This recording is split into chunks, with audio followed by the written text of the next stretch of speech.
Welcome to Life Her Podcast, the podcast that guides you from the 9-to-5 grind to the freedom of your own path. Discover how to conquer life's challenges while pursuing your passions with unwavering faith. Because being an entrepreneur is not easy. So let's get to it. Hey everyone, I'm Yvette Lloyd, host of Life Her Podcast. Today we have an amazing powerhouse guest. She is a flute-playing soul jazz artist, phenomenal of who has taken the industry by storm. With one of the consecutive Billboard top 10 singles of the 2022 Jazz Music Awards, Best of Everything. She is an amazing jazz artist, 2023 NAACP Image Award, trailblazer in the male-dominant genre. She has proven that the talent, grace, and grit of a long way. She is not only an award-winning musician and vocalist, but she also has a voiceover artist, radio personality, and proud mother of two. As she gets ready to drop her 7th album titled Ragan, where we are thrilled to have her here and share her story behind the music, the woman behind the flute, and the journey behind the success. Hey, Ragan, how are you? Hey, good. How are you? I'm good.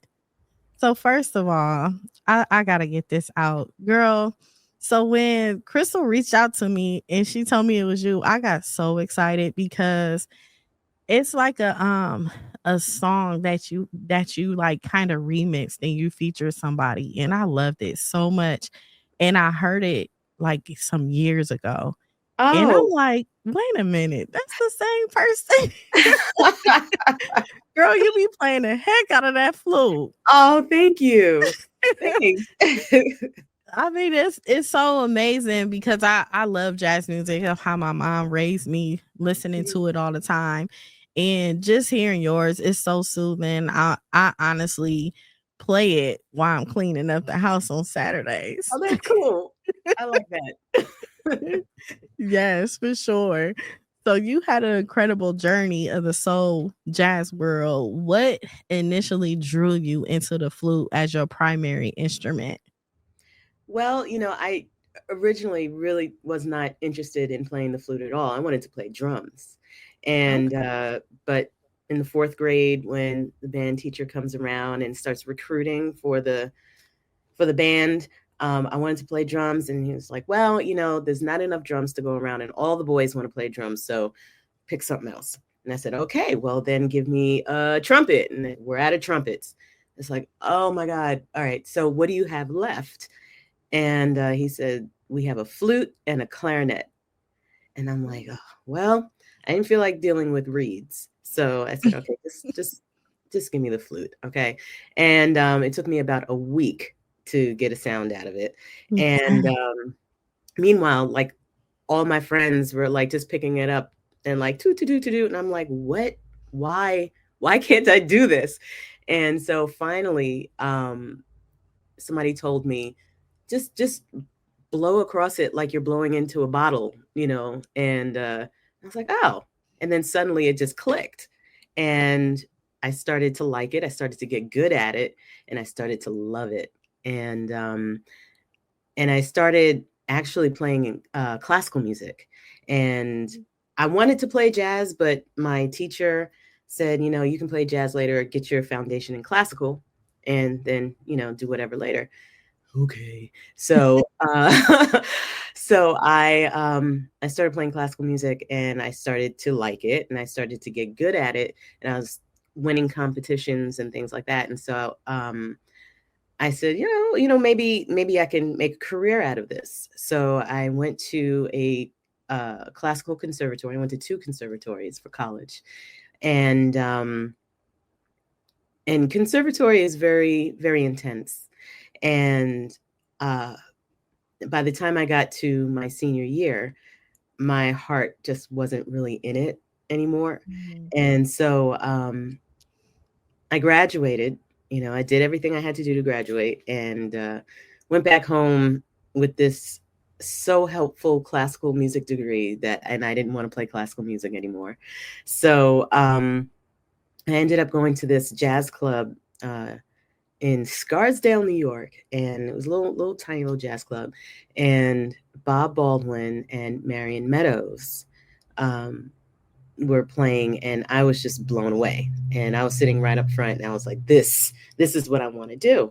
So I go up to Bob after, and I, just introduced myself, and I said, I'm a classical musician, but I want to make the transition into jazz. What advice do you have for me?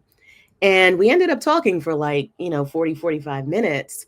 And after that, he invited me to a recording session, because he was recording a jingle for CD 101.9, which was the smooth jazz station in New York at the time. And I ended up playing flute on this jingle. And that night, like, the whole course of my life changed. Bob took me under his wing and was basically teaching me unteaching me, teaching me how to break all the rules that have been drilled into me all these years.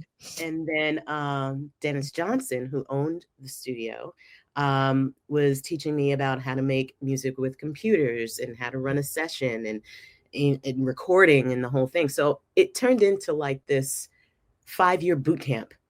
And out of that, I started writing music more. I had already been writing music, but I was writing classical music. And so now it's like, okay, well, let me see if I can switch gears here. And I started writing, and that turned into a 3-song demo. That 3-song demo turned into a 5-song EP. And that 5-song EP turned into a 14-track album, which was my first album, Class Acts, which came out in 2008. Girl, you was not playing no games. You wasn't. It just shows the dedication that you had, and just the fact that you was going to start off with drums and you had to choose between the clarinet and the flute. Mm-hmm. Girl, I would have chose that clarinet. But you know what, though? I ended up learning all the instruments anyway. Did you? Because I like playing instruments. It was like that was my toy. So it was like, I play enough to be able to teach kids pretty much on every band instrument. Girl, I wish you was my music teacher back then, because my mom had me playing the clarinet, and my music teacher, she was so old, so it didn't make me want to get into it even more. So I wasted my mom's hard-earned money with a clarinet. Oh no. But I love music though. It was just amazing. So it's just good to just hear you actually just going through with it, because you are really dope, for real. Oh, thank you. Thank you. I appreciate that. So as a woman in a male dominant industry, as far as the jazz scene, what were some of the biggest challenges you faced, and how did you overcome them? Well, a lot of it was being taken seriously, because there's this stigma that women are not as good at music as men are. And that was something that's been going on forever. I mean, even what was it? Can't remember who it was, but she's a piano player back in the 40s. And somebody actually so she's phenomenal. I mean, she was just ridiculous with it. And somebody actually wrote in the liner notes on her album, yeah, she plays pretty good for a girl. What? And I was like, are you serious right now? Who does it? So this is something that has been just a thing for decades. So you kind of already have this. It's like, all right, not that I have a chip on my shoulder from it, but I already know walking in that I have a lot to prove. And, and it was, so here I am, not only am I female, but I'm playing a flute. And, which is historically thought of as a very soft, very froofy instrument. And, but I don't play it that way, especially not live. I'm very percussive. I'm very aggressive with it. And so, a lot of times I would walk up there and they would just be like, oh, that's cute. She brought her little flute with her. Yeah. Oh, well, let her play. She's kind of easy on the eyes. Let's let her play. And I'm just like, whatever. yeah, Yeah. So, and that was what I just said. Those were actual words that were said to me, like, wow, word for word. Easy on the eyes. Okay. Well, so now I'm just gonna, get out this flute and I'm just gonna do my thing. And every time I played, I would gain a little bit more respect. That's good. And just over time, it was less and less of me proving myself. And, now it's just, okay, let's get in here and let's collaborate and make the best music that we can. That's really good, because that's a great message, not knowing you sending a message, but that's a good message for women in the music industry, because some women that I've known and encountered with, some men want their body, to be honest. And for you and just other women that I know personally to stand 10 toes down, like, no, this is my passion. This is what I like to do. I'm not going to do anything like that to let myself go for me to be able to keep going my career. And a lot of times you gain a lot of more respect when you continue to be dominant in your own self for you to keep going, because you can lose yourself if you don't keep going. Yeah, you really can. You can. Yeah. I mean, now I'm not saying that it's easy to do. Yeah, I understand. Because you're going to come across people that just no matter what you do, you're never going to be good. Yeah. So, Yeah, and so you just kind of shrug it off and keep it moving. Yeah. So you have an upcoming album, Ragan, drops in August. And what inspired you to the direction of this project, and what makes this album so different from other previous work that you've done? This album was done entirely after I quit my job. I was in corporate America for eons, and I was a software developer. Then I went into management, and the whole time, and it was good because pursuing music, it costs money, so I had this job to further my career financially and support myself, so you're not like running back and forth trying to take every gig under the sun just to keep gas in your car. So but I had gotten to a point where I was just miserable. And the money was great, but I was, it started to affect my health. I was miserable. I needed to spend more time with my kids. And I didn't have enough time for music anymore because the job had just gotten so time consuming and everything else. And so I made a plan, I saved up money, and just kept squirreling it away for years. And finally I got to a point where I could quit. And it's not gonna, I didn't save up enough money to last forever, but you did it though. It gave me a little oomph to say, okay, here's some space, here's some time, you're good. Focus on what you're doing and go for it. So that's what I've been doing. So that I'm coming up on 2 years now. It'll be 2 years in August that I left the corporate space. And so this album is really all about me finally being my whole authentic self and really focusing on my passions and the things that I love 100% of the time. Wow. I'm proud of you. Thank you. I'm genuinely proud of you, because just knowing you, where I know everyone says so much about the corporate world, and for you to even just take a leap out on faith and create an amazing album, because I already know it's gonna be the bomb. I can't wait to listen to it. For you to create something that's very passionate for you and everything, I pray that it'll work out and just blow up unexpectedly, not even you knowing, because it's just that hard work that you've been putting in for so long. And I'm sure you sacrifice a lot, even just being a mother as well. Yeah. It just shows like just so much powerfulness that you have, and just women overall. And I'm inspired, honestly. Thank you. You're Thank you welcome. very much. Thank you. It's hard. And it's scary. It's very scary. But and it really tests your faith a lot. Mhm. And Yes. so it's like after a while, you find out what you're really made of Yes. when you make that So kind of move. like, speaking of faith, what was that breaking point when you was just talking to God? It was just like, yes, I'm going to just step out and do it, because sometimes, you probably been thinking about it for a while, but you Mhm. actually didn't just make the move. And that's where a lot of people get stuck at, and they Mhm. don't make the actual move. What was that move, that moment when you just had it in your mind and you just actually just did it?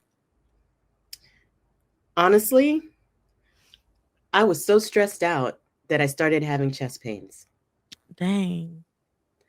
And I said, I am too young for this nonsense. And that was my wake up call. And it's like, you know what? Life is too short. Why am I doing this? Is it really helping still? That reason, when I first started in corporate America, I was, it's fresh out of college, I'm doing stuff that, I was like an admin at one point, and, an assistant and everything. And you have, there was a level of responsibility that allowed me to do other things, and I could focus on the job for the 8 hours, and then leave it behind. But the further I got up the ladder, the more responsibility I got, and the less time I had to focus on the things that I really wanted to focus on, which was the whole reason for having the job in the first place.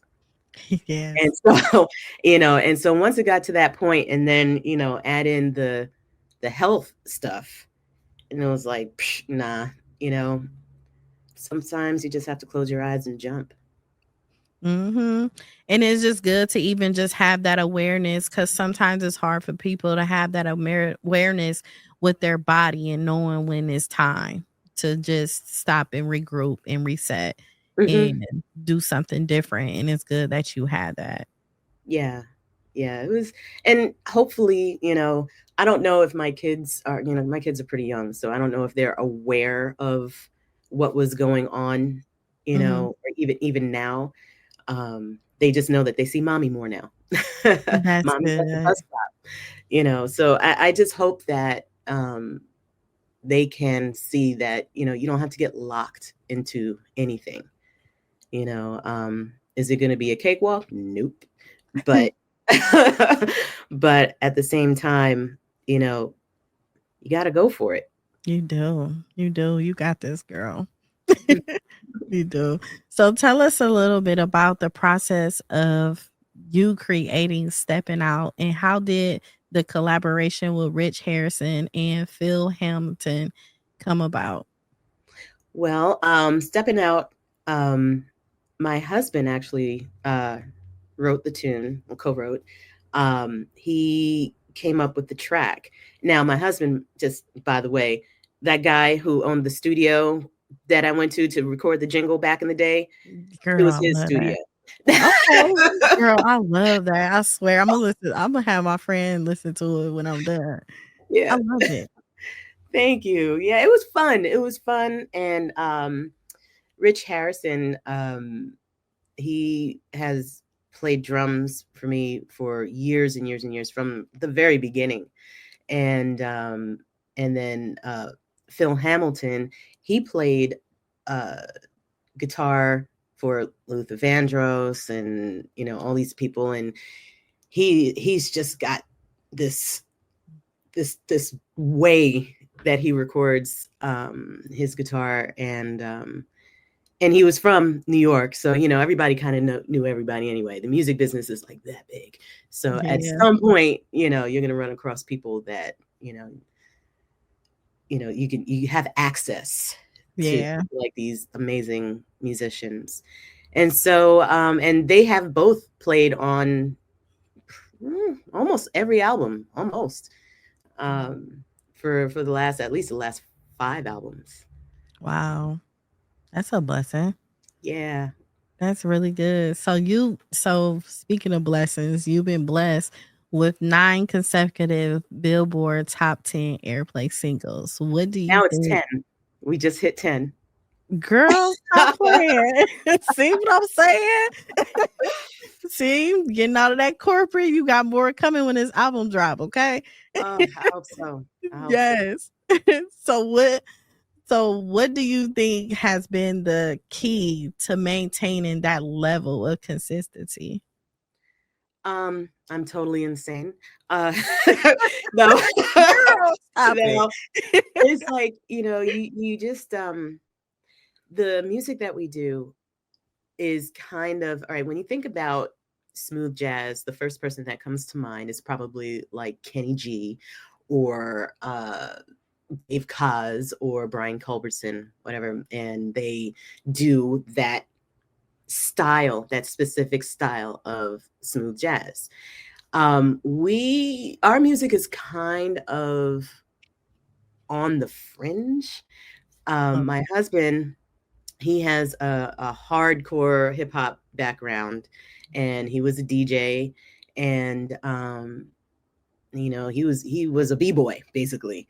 And I love R&B, you know, I love neo soul, and trying to incorporate all of that into the music that we do. The music tends to have a little bit more bump than a typical smooth jazz tune, which has worked both for us and against us. Okay. In certain situations, but we just do the music that we love to do. And I guess the theory is, if we love it, maybe somebody else will too. Oh, they will. You know, so. That's good thinking though. Seriously. That's good. So how do you balance being an independent artist and running your own label with your husband while still producing such a high quality music? Again, I'm insane. I knew you were gonna say that. I don't know why, but I just knew you was gonna say. I was like, I set myself up for this. You know, it's crazy. You know, there really isn't any balance. You know, it's basically knowing that, okay, you have a lot of balls in the air, and knowing which ones you can kind of let slip and it'll bounce back, and knowing which ones you let slip and it'll just break. So you just got to know, you got to kind of keep everything going, and you're constantly running back and forth just to keep them balls in the air.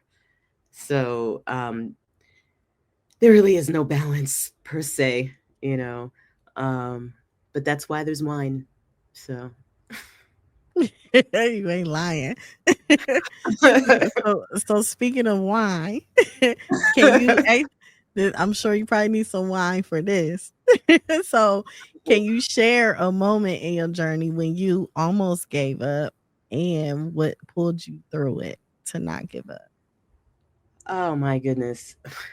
See, I mean, honestly, I probably I quit probably once a month. In general, you know, let's see, any one time. Oh, well, no, don't tell you that one.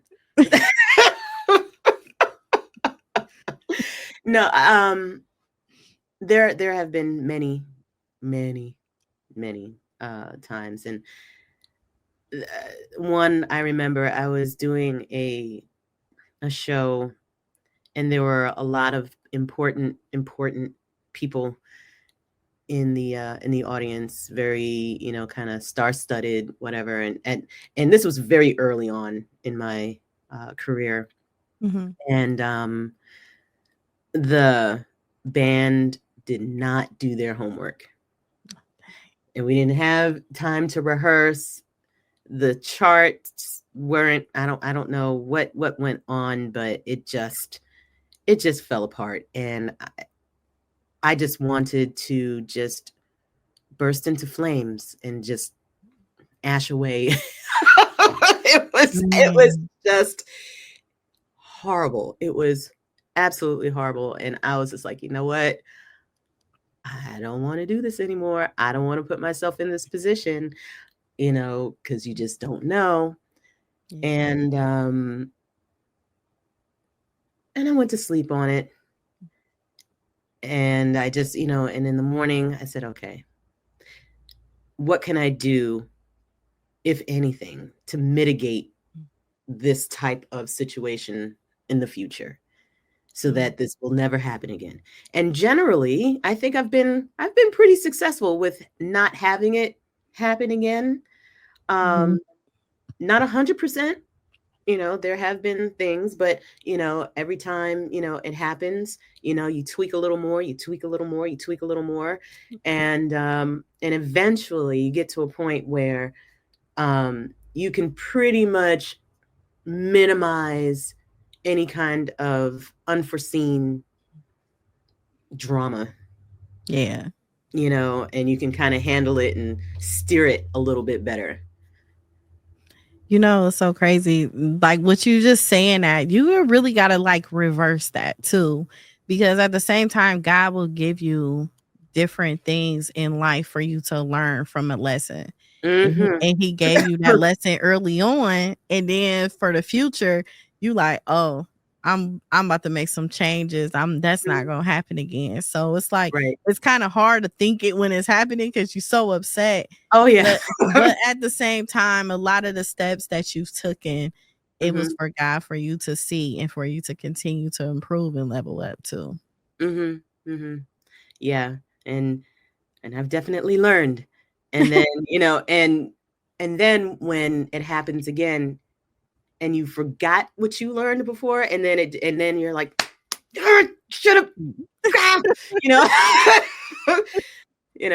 Sometimes I could be a little hard-headed, but yeah, but after a while, but there's always something, if you don't get the gig that you really wanted to get on, or somebody got a show that you wanted by imitating you, or stuff, like stuff like it. Look, it just runs the gamut. And and there's a lot of ups and downs. It's a roller coaster. There are a lot of disappointments, and after a while you figure out a way to deal with those disappointments and not want to quit every single day. That's why I've gotten it down to I quit once a month instead of every day. You was crazy. Girl, sit down. Too much. So I know you play the flute so well, and a lot of times people only see like the amazing things that you are doing and the success that you're having. Behind the scenes, sacrifices is something they don't see. What are some of the sacrifices you had to make that people wouldn't even expect? Oh, I don't know if you wouldn't expect it, but I mean, sleep gone. I try my best to get, I have been prioritizing sleep a lot more now. But there have been many times where I would go to work, come home, inhale something, just, a little dinner, and then go to the studio and stay there all night, come back home, take a shower, and go right to work. Hey. you know, and there were plenty of times where I did that. You know, not, you know, saving up money, not going on that vacation so that, you know, I can buy this piece of gear that, you know, that will make life wonderful. It's always some piece of gear, right? Mm-hmm. You know, or a new flute or whatever. Something. You know? Yeah, it's always something, you know, but everything is for the passion. Mm. You know, I mean, certain things you don't, you know, like I've turned down some gigs because of, you know, it would fall on my kid's birthday or a holiday that they really, you know, enjoy and want to have their mom around, you know. And I have passed on some gigs, you know, so that I can be with them, you know, and I'll do it again in a heartbeat. Oh, that's amazing. Bless your heart. So how did your transition into radio happen, and what do you love most about hosting your own Saturday morning show? The radio thing kind of fell into my lap. I was doing a show, and the program director for WCLK in Atlanta was in the audience, and he comes up to me afterwards, and he's like, "Well, you know, that was really good, and you have a great voice. How would you like to be on the radio?" And I was like, "I'm already on the radio. You play my music all the time. Thank you very much." You know, and he says, "No, as a host, as a DJ," and I'm like, "Huh." I never actually considered it, you know, but he says, "All right, well, you know, why don't you audition?" So he sent me a script, you know, to read, and I recorded it, sent it back, and went through the channels and all that stuff. And I ended up a couple of months later, I got the gig. And so, and of course, I was scared to death because I really didn't know a whole lot about radio. I mean, you listen to the radio as a kid, and you know, and you know the flow of it. Yeah. But when you're sitting there behind the board and you have the mic in your face and it's like, hi, you know, Yeah. what do I say now? So thankfully, the DJs that have regular shows every day, you know, they really helped me out, you know, do this, don't do that, try to this, you know, and they really, they helped me so much. And they, you know, it was like boot camp all over again. And so now I've been doing this for 5 years, and I'm a lot more comfortable now. And I really dig it. I love discovering new artists. I love discovering new music. I love rediscovering old music. And really, you know, you just have you have access to this incredible music library, and hearing stuff from around the world that, you know, you wouldn't normally, you know, get exposed to. Mm. You have a radio voice too. You do. I can see you going really far with that as well. Oh, thank you. So from you working in radio, how has that influenced your approach from being an artist, but also being a radio host, as far as like you listening to other artists and just seeing how the business go when it comes to it? It definitely opened my eyes to kind of like seeing behind the curtain and what goes into when a song gets played, what song gets played, you know, where it ends up in a playlist and everything. And, you know, so now I'm paying, like when I'm recording and everything and we're writing songs or whatever, if we know that a song, we're going to try to gear this towards commercial radio, we're not going to make that song 8 minutes long.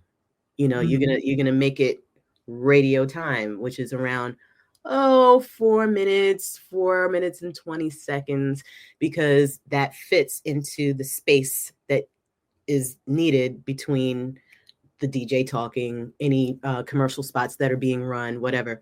Then another thing, song intros, you know, don't have some really long, awkward intro that doesn't grab the listener right away. Yeah. You know, let me hear the hook. Don't wait to put the hook in 2 minutes into the song. You know, it's it's like that will pretty much guarantee that you're not going to get played, or it might, I don't even know, it might not get added at all. Dang. So, you know, so it's like little things like that you don't really think about until you are trying to find, you know, trying to fill in a spot that's 3 minutes and 58 seconds, and you got to find a song to fit in there. So we're gonna be looking for that reggae album coming out in August on the radio then. Ryan, we always swing for the fences. Sometimes it works, sometimes it doesn't, but you know. Girl, have faith. It's gonna be there. It is. So if you could collaborate with any artist in the past or present, who would it be and why? Ooh, okay. Let's start with past. You know, so living or dead. Yes, it doesn't matter. Okay. Prince. Yeah. That's a vibe. Yes, definitely Prince. In their heyday, Earth, Wind and Fire. Today, believe it or not, Doechii. Really? Yes. You know what? I can't see that because you do have like a vibe too. It's and I really, you know, I wasn't aware of her until, you know, she won the Grammy, and I was like, oh, okay, well, let's see. And I started, you know, looking at all her stuff on YouTube, and I was like, huh, you know, because I could hear her influences, you know, in her delivery, and you could tell she was listening to the right people. And as I, you know, it's like no disrespect to anybody, but I'm just not into mumble rap. Okay. I can't resonate with it. But but with her, I can actually hear I know what she's saying. I can hear what she's saying. The delivery is real slick. And I saw her Tiny Desk concert, and she had an all-female band. Yeah. I was like, look at this chick. This is all right, you know, and you know, had a horn section and everything. So yeah, I would love to collaborate with her. I can see that. You would have been a vibe on that Tiny Desk. I could see that. They would have been like, wait a minute. She getting it. That's amazing. So what's a fun fact about you that most fans wouldn't know?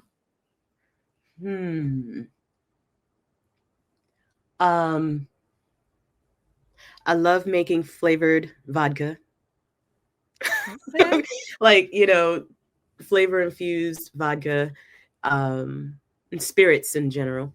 I really like to crochet. What? I crocheted a massive blanket for my king size bed. It took me 2 years to finish. That's a big blanket. You know, I didn't think it was gonna be done. Like when I actually did finish it, I was shocked. Wow. Yeah. That is amazing. So tell us more about this album, and how can people listen to it as far as when they get ready to come out, and when you're gonna start promoting it even more, so people, you gonna give us a little snippet or something, or preview video? Well, Steppin Out is actually from the new album. Okay. Yeah, that was the first single. You know, of course, we dropped it last year, and you know, in contemporary jazz, it's a kind of a different flow, so you can actually like drop a single every 6 months until the album comes out. So okay. So Steppin Out is the first one, and we're gonna have another tune that comes out at some point this summer. Okay.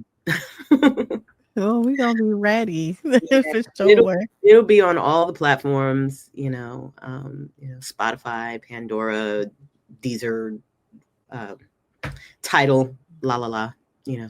Okay. Well, thank you so much, Ragan. I really enjoyed talking with you.